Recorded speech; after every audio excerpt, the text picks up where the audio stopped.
का आप लोग ई जाने लजा कि आधुनिक मानव सभ्यता माने मॉडर्न ह्यूमन सिविलाइजेशन के शुरुआती स्थल भारतीय उपमहाद्वीप में कुमारी कंडनम नाम के एगो द्वीप से मानल जाला। सब कोई के नमस्ते और प्रणाम।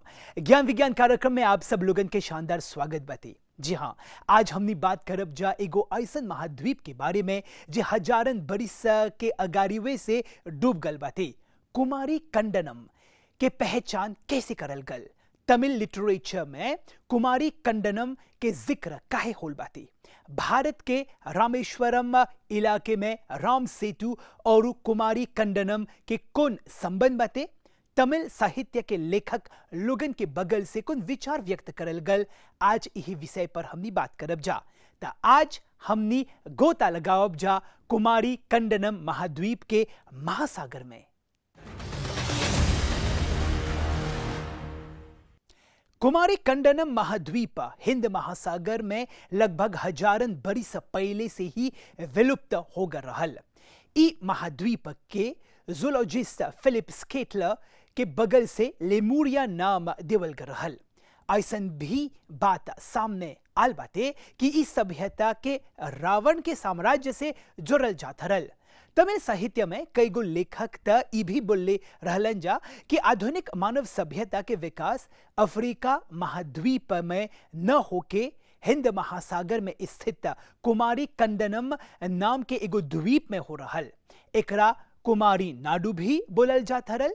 ई द्वीप के कई गो नाम भी देवल गल रहल। वैज्ञानिक लोगन के अनुसार गोंडवाना नाम होला एगो द्वीप के टूटला से भारत, ऑस्ट्रेलिया और अंटार्कटिका के निर्माण हो रहल।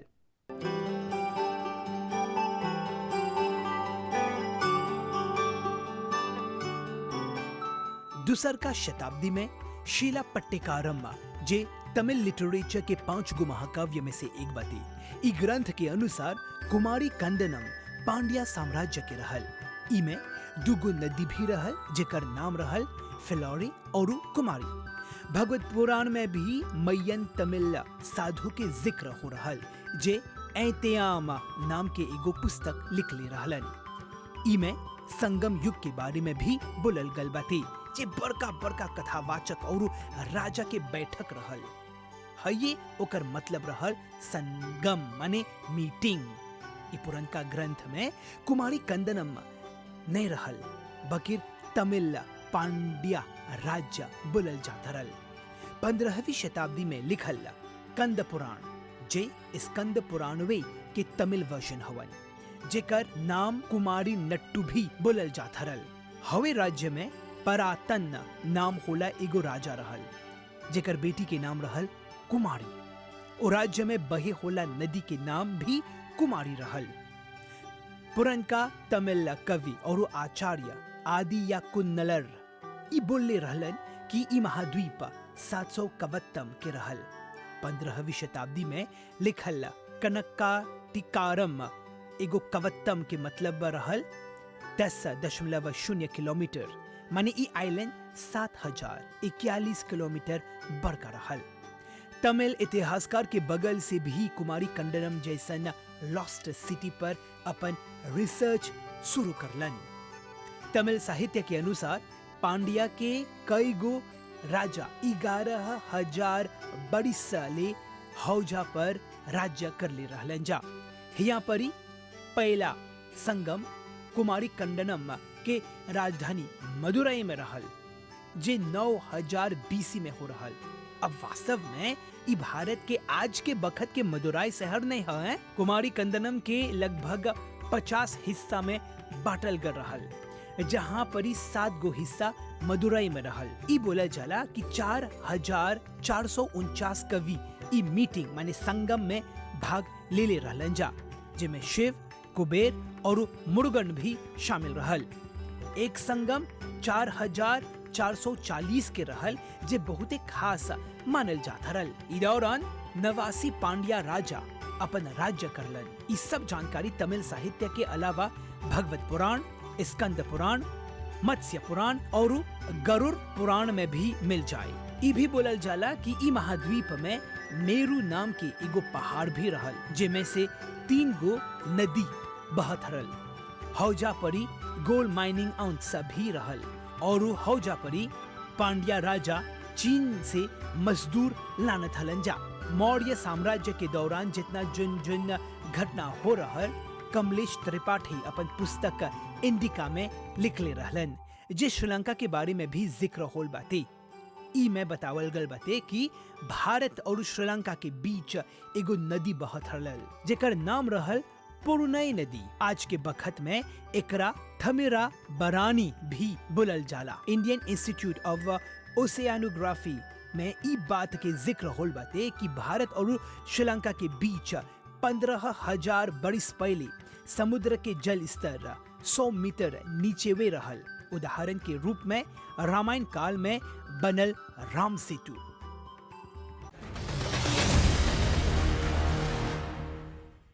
पांचवी सदी के पुरनका और सबसे महान ग्रीक फिलोसोफर प्लेटो अपन पुस्तक अटलांटिस में लिखले रहलन कि पैसिफिक ओशन में एगो बहुते प्रसिद्ध टापू रहल जे बहुते एडवांस रहल, बकिर बाद में समुंदर के बेथा पानी में डूब गल रहल।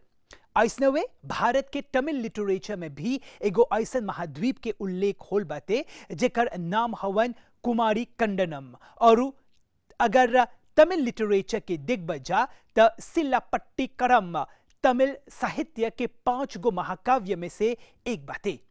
उ में भी एगो ऐसन महाद्वीप के बारे में बतावल गल बाते जे उ बखत डूब गल रहल। पहरुली और कुमारी जैसन नदी के बारे में भी एकर जिक्र शायद हो रहल जे और ई दोनों नदी ई द्वीप में बहत रहल। प्राचीन आचार्य आदि यरक्कू नैयर ई बोले रहलन कि आज के बखत में कन्याकुमारी में एगो महाद्वीप रहल जे 700 कवत्तम रहल। अब कवत्तम का बाद में जानब जा। श्रीमद् भागवत पुराण में भी मायन नाम करके एगो तमिल आचार्य के उल्लेख होल बाते जे एंतराम नाम के एगो पुस्तक लिखले रहलन जेमें कुमारी कंडनम महाद्वीप के बारे में बतावल गल रहल। 19वीं सदी में अमेरिकी और यूरोप के विद्वान के एगो समूह अफ्रीका, भारत और माडागास्कर के बीच जियोलॉजिकल और दूसर सिमिलैरिटी माने समानता के पता लगावे खातिर समुद्र में डूबे होला एगो महाद्वीप के अनुमान लगैलन जेकरा लेमुरिया नाम देवल गल रहल। ई खोज में एगो दूसर द्वीप के भी पता लगावल गल रहल जेकरा मुंह नाम देवल गल रहल। पुरनका काल में हिमयुग के पिघलला के बाद पानी के स्तर बढ़ गल रहल, तब ये लेमुरिया और मुंह द्वीप डूब गल रहल। कुमारी कंडनम से जुड़ल खोजपूर्ण कार्य सन 1864 से शुरू होल जब इंग्लिश के एगो जूलॉजिस्ट फिलिप स्क्लेटर जे एगो पुस्तक लिखले रहल मैमल्स ऑफ माडागास्कर। फिलिप स्क्लेटर अपन शोध में ई खोजलन कि माडागास्कर और भारत में कई गो ऐसन प्रजाति मिलेला जेकर बीच में गहरा जेनेटिक संबंध बाते, जैसे लेमूर नाम के एगो ऐसन प्रजाति बाते जे माडागास्कर में पावल जाला। बकिर हैरान करे होला ई बात है कि माडागास्कर के अलावा अफ्रीका महाद्वीप और दूसर अफ्रीकी देश में ऐसन प्रकार के प्रजाति तनको नहीं मिलेला। दोनों पर ऐसन वे प्रजाति भारत में भारी संख्या में मिलेला। अब मजीने कर कि माडागास्कर के ई प्रजाति कैसे हौजा पहुंच गल बाते। ऐसन कनेक्शन न खाली भारत में बाते बल्कि ऑस्ट्रेलिया में भी मिलेला जहां पर 100 से जस्ती लेमूर की प्रजाति मिलेला। हैरान करे होला ई बात बाते कि भारत, ऑस्ट्रेलिया और माडागास्कर एक दूसर से बहुत ही दूर बाते, बकिर ऐसन का बा जे भारत, ऑस्ट्रेलिया और माडागास्कर के जोड़ेला। ई रहस्य है लेमुरिया द्वीप की, जे पश्चिमी साइंटिस्ट के अनुसार एगो खोल महाद्वीप हवन। वैज्ञानिक लोगन ई बोलले हवन कि इंडियन ओशन माने हिंद महासागर में कन्याकुमारी से माडागास्कर ले और माडागास्कर से ऑस्ट्रेलिया ले एगो बड़का महाद्वीप ढेर हजारन बरिस अघिए से ही उपस्थित रहल। ये महाद्वीप माने कुमारी कंडनम ई तीनों गो देश के जोड़ देले रहलन। श्रीलंका भी ओकर एगो छोटका हिस्सा रहल। लेमुरिया पर करल गल खोजपूर्ण कार्य से कई गो ब्रिटिश रिसर्चर्स जब भारत के तमिलनाडु पहुंचलन त तमिलनाडु से जुड़ल कई गो लोक गीत और पुरनका ग्रंथ में एगो खोए होला महाद्वीप के बारे में जानकारी हासिल कर ले रहलन। बकर तमिलनाडु के लोग ई खोए होला महाद्वीप के खाली एगो काल्पनिक कथा के रूप में ही समझत रहलन जा। बकर ब्रिटिश रिसर्चर्स के अइला से तमिल इतिहासकार भी एकदम से जागल रहलन स और ई महाद्वीप के बारे में अपन तमिल ग्रंथ में शुरू करलन खोजे की। तमिल लिटरेचर माने कि तमिल साहित्य के अनुसार कुमारी कंडनम में 3 हला संगम माने मीटिंग हो रहल। पहला संगम 9000 बीसी में मदुरई में हो रहल। तमिल ग्रंथ पर करल गल रिसर्च से ई पता लगावल गल रहल कि 4000 से जस्ती कवि इस संगम माने मीटिंग में भाग ले रहलन जा। ई सब बात तमिल साहित्य के एगो पुस्तक में मिल गल बाटे जेकर नाम है इरैयानर अक्का पोरल। तो दूसर देने में 5वीं शताब्दी बीसी के महान ग्रीक फिलोसोफर माने यूनानी चिंतक प्लेटो अटलांटिस नाम होला अपन पुस्तक में लिखले बाटे कि पैसिफिक महासागर में एगो बहुते बड़का महाद्वीप रहल। उ बखत अटलांटिस के लोग बहुते जस्ती रईस संपन्न आर डेवलप्ड माने विकसित रहलन जा। बकिर एक दिन अटलांटिस के पूरा शहर बेथा पानी में डूब के भीतरे बिलागर रहल। ऐसन ही वर्णन तमिल साहित्य में मिलेला जेकर नाम है कुमारी कंडनम।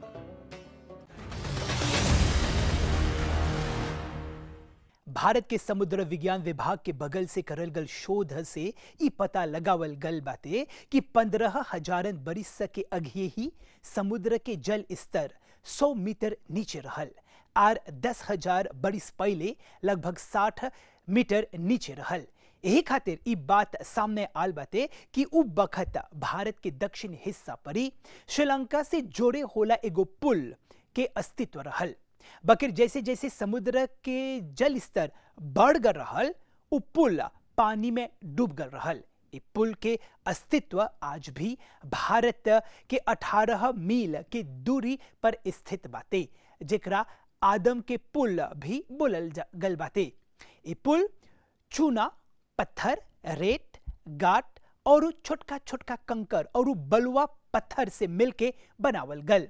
धार्मिक रामायण ग्रंथ में ई पुल के उल्लेख भी करल गल बाटे।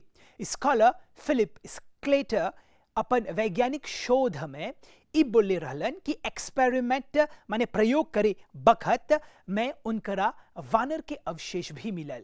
कुमारी कंडनम की तरह भी राम सेतु उ समुद्र में डूब गल रहल। तमिल साहित्य लेखक के अनुसार कुमारी कंडनम जलमग्न हो गल रहल। 7,000 क्षेत्र फल होला ई महाद्वीप जब डूब गल रहल तो टूट के 49 टुकड़ा में बंट गल रहल। तमिल पुनर्जागरण के लोग ई महाद्वीप के संस्कृत और तमिल साहित्य के आधार पर पांडियन महापुरुष के संगे जोड़ देले रहलन जा। उ लोग के ई मान्यता रहल कि कुमारी कंडनम के पांडियन राजा के पूरा भारतीय उप महाद्वीप पर शासन रहल। कुमारी कंडनम पर करल गल शोध के अनुसार जब ई महाद्वीप महासागर में डूब गल रहल त उ बखत के रहे होला लोग अलग अलग जगह पर शरण ले रहलन और पूरी दुनिया में कई गो नवा सभ्यता के जन्म और विकास हो रहल। भूगोलवेत्ता A.R. वासुदेवन के रिसर्च के अनुसार मानव सभ्यता के विकास अफ्रीका महाद्वीप में न होके कुमारी के हिंद महासागर के कुमारी कंडनम नाम होला महाद्वीप में हो रहल। ओकर स्टडी माने अध्ययन ई बोलले बाते कि आज के लगभग 14,000 बरिस से अगाड़ीवे जब कुमारी कंडनम जलमग्न हो गल रहल त उ लोग हैजा से निकल के अफ्रीका यूरोप और संसार के कई गो हिस्सा में फैल गल रहल। अब कई गो नवा सभ्यता माने सिविलाइजेशन के जन्म दिलन। भारत के राष्ट्रीय संस्थान के शोधकर्ता के अनुसार 14,500 बरिस अघिए ही ई समुद्र के जल स्तर आज से 100 मीटर नीचे रहल और 10,000 बरिस पहले 60 माने 60 मीटर नीचे रहल। यही खातिर ई सकेला होवे कि भारत और श्रीलंका के बीच जोड़े खातिर एगो पुल रहल, बकेर गते गते हौजा के समुद्र जल स्तर बढ़ले गल और ई पुल बेथा पानी में डूब गल रहल। अंग्रेजी जूलॉजिस्ट अल्फ्रेड रुसेल और जर्मन अर्नेस्ट हेकल के अनुसार इंसान के उत्पत्ति ई महाद्वीप में हो रहल। लेमुरिया शब्द लेमुर नाम से डिराइव होल बाटे, जे बांदर और गिलहरी के एगो मिश्रित रूप हवन।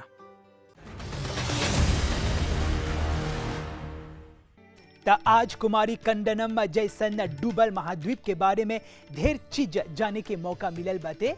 ई एगो ऐसन विषय है जहाँ पर ही डॉक्टरल रिसर्च सकी होई, काहे कि ढेर सामग्री तब बातें, बस खाली ज्ञान के पिपासा पर जस्ती ध्यान देवे के चाहिए। तो एकरे संगे हमनी के ज्ञान विज्ञान कार्यक्रम यहाँ पर ही समाप्त हुआ था। बकेर आवत बुध के एगो दूसर ज्ञानवर्धक विषय लेके आवब जा। तबले अभ्युदय के बगल से सब कोई के नमस्ते और प्रणाम।